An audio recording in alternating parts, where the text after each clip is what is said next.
안녕하세요. 피부가 알고 싶다의 닥터 송입니다.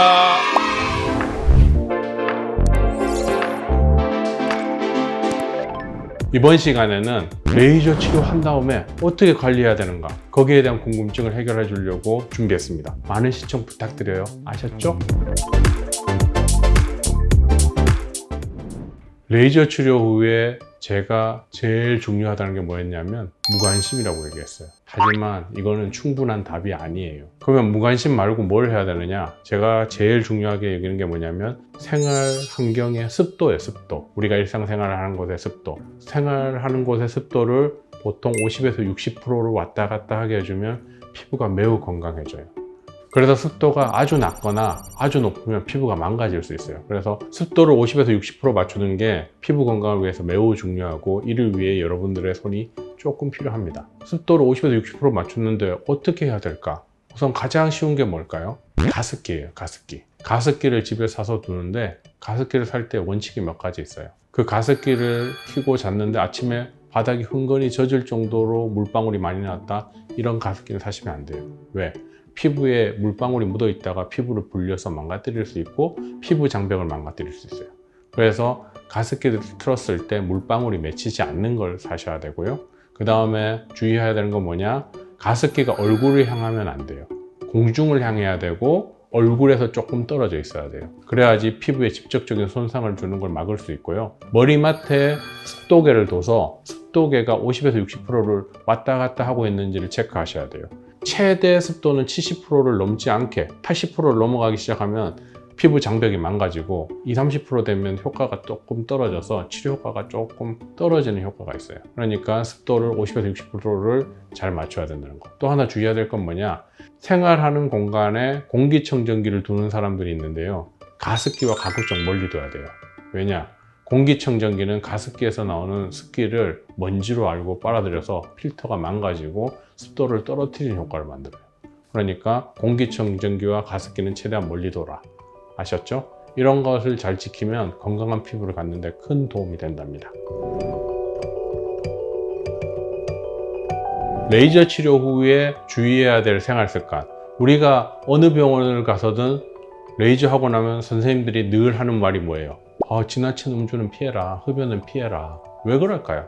염증이 많이 생기고 얼굴이 붉어지고 얼굴이 빨개지면 어떻게 돼요? 유분의 배출이 늘어나고 피부 표면의 산성도가 올라가서 피부가 망가지기 시작하고, 뭔가 붉어지기 시작하면 망가지기 시작해요. 그러면 여기에서 주의해야 될 생활 습관보다 음주나 흡연을 최대한 자제한다. 이거 매우 중요하고요. 그 다음에 또 하나, 최근에 매우 중요시 되는 게 뭐예요? 피부 장벽이죠. 피부 장벽이 망가지면 안 돼요. 그러니까 각질 제거를 한다거나 그걸 습관적으로 반복하면 어떻게 돼요? 피부 장벽이 계속 망가지는 거예요. 근데 옛날부터 각질 제거를 안 하면 뭔가 부담스러운 그런 생활 습관을 가진 사람들이 있어요. 그런 분들은 각질 제거하는 걸 당장에 멈추셔야 돼요. 그래야지 피부가 점점점 새 거로 바뀌는데 큰 문제가 없고 건강한 피부를 갖는데 도움을 주게 됩니다. 아셨죠? 각질 제거 절대 하면 안 돼요. 그러면 이런 것들 중에 각질 제거를 일으키는 것들이 어떤 게 있느냐? 뜨거운 물 샤워, 격한 운동, 땀을 많이 흘리는 운동, 이런 것들이 어떻게 돼요? 피부 표면에 그 물방울이 많이 맺혀 있다가 각질을 불게 해서 떨어뜨리고, 뜨거운 물이 피부를 불려서 각질이 떨어지고, 이러면 어떻게 돼요? 피부가 자꾸 망가지는 거예요. 그래서 중요한 것들은 뭐냐면 피부를 붉게 만들지 않고 각질을 최대한 보존하는 거, 피부 장벽을 망가뜨리지 않는 게 건강한 피부를 위한 가장 중요한 생활 습관입니다. 아시겠죠? 레이저 시술 후에 가장 많은 분들이 질문하시는 게 뭐냐면, 피지가 알갱이 돼서 박혀 있는데 이걸 제거해야 되나 말아야 되나, 이거에 대해서 많이 물어요. 그러면 제가 환자분들한테 반드시 얘기하는 게 있어요. 시술 전에 피지 알갱이가 큰 것들이 이렇게 많이 박혀 있다가 시술 후에 박히는 건 있지만 시술 전에 비해서 줄었다면 그거는 정상적인 과정이다. 굳이 그걸 막 억지로 제거하려 하지 마라. 그 제거한다고 한들 2-3일 아니면 다시 피지가 끼어 있고 다시 커져 있는데, 그걸 계속 반복해서 제거를 하면 어떻게 되겠어요? 염증이 또 반복해서 생기겠고, 그럼 붉어지겠고, 그럼 피지 분비가 또 늘어나고 산성도가 망가지고 계속 악순환을 가는 거예요. 그러니까 어느 정도 피지 알갱이가 예전보다 줄었다면 조금 맺히더라도 어느 정도 지켜봐라.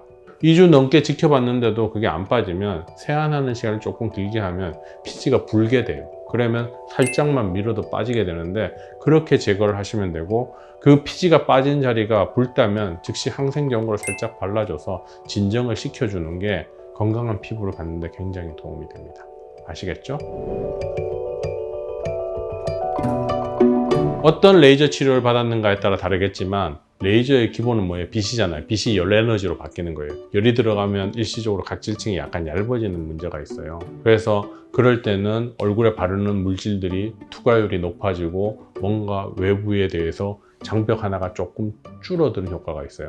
그래서 시술 초기에 한 3일 정도는 얼굴에 바르는 화장품도 굉장히 주의를 해야 되고 자외선 차단제도 굉장히 조심을 하셔야 돼요. 자외선 차단제가 접촉성 피부염을 굉장히 잘 일으켜요. 그래서 시술한 후에 하루 이틀 있다가 자외선 차단제를 발랐는데 얼굴이 막 붉어졌다고 연락 오시는 분들이 있어요. 이런 경우에 종종 접촉성 피부염을 일으키기 때문에 한 2, 3일 동안은 어떤 화장품 바르는 걸 굉장히 주의하셔야 되고, 보통 7일 정도, 이 7일, 일주일 정도는 매우 조심하셔야 돼요. 각질층이 얇아져 있는 동안은 운동도 너무 격하게 하지 말고 사우나 찜질방 같은 데도 조심하셔야 되고, 뭔가 자극적인 걸 조금 피해 주시는 게 건강한 피부를 갖는 데 매우 도움이 됩니다. 그래서 어떻다? 치료 후에 한 일주일 정도는 피부에 큰 자극을 주지 마라. 이게 건강한 피부를 갖는 데 매우 중요하고 레이저 치료의 결과를 올리는 데 매우 중요하다. 꼭 기억해 주세요. 아셨죠?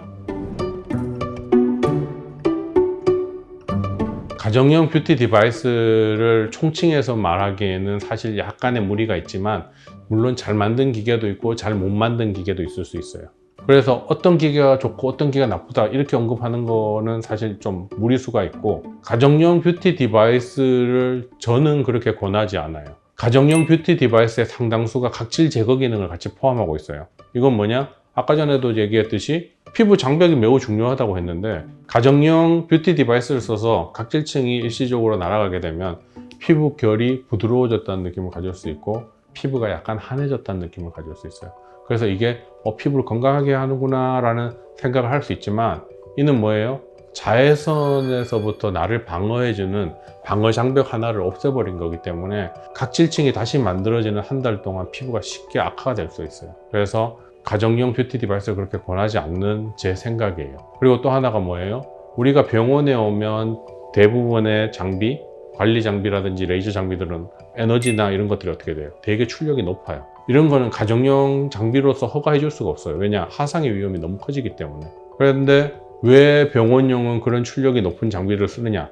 효과를 높이려고 하는 거예요. 근데 당연히 가정용으로 하면 그 정도 출력이 나올 수 있는 장비들을 가정용으로 허락할 수가 없기 때문에 효과를 내는데 한계가 있다는 거예요. 물론 좋은 장비, 잘 만들어진 장비도 있을 수 있어요. 하지만 기본적으로 이런 문제점들을 몇 가지 안고 있어서 가정용 뷰티 디바이스를 선택할 때는 여러분들에게 보편적으로 어느 정도 성능이 검증된 장비를 선택하는 게 중요하고, 좀 이름 없는 장비들, 잘 알려지지 않은 거, 어떤 성능이 잘 모르는 것들을 쉽게 선택했다가 얼굴을 망가뜨리는 우를 범하지 않는 게 좋습니다. 아시겠죠? 이번 영상은 레이저 치료 후의 관리 방법에 대해서 언급해 드렸어요. 관리법이 어떻게 보면 특별한 것도 없어요. 일종의 약간 무관심의 그건데, 습도를 맞추는데 목적을 많이 둬라. 그리고 장벽을 최대한 보존해라. 피부에 손상을 주지 말고 자극을 주지 마라. 이게 건강한 피부를 갖는데 매우 중요해요. 이번 영상 여러 번 꼭 들어두세요. 그러면 여러분 피부는 아주 건강해질 거예요. 그럼 저는 다음 시간에 더 유익한 정보로 찾아뵐게요. 안녕!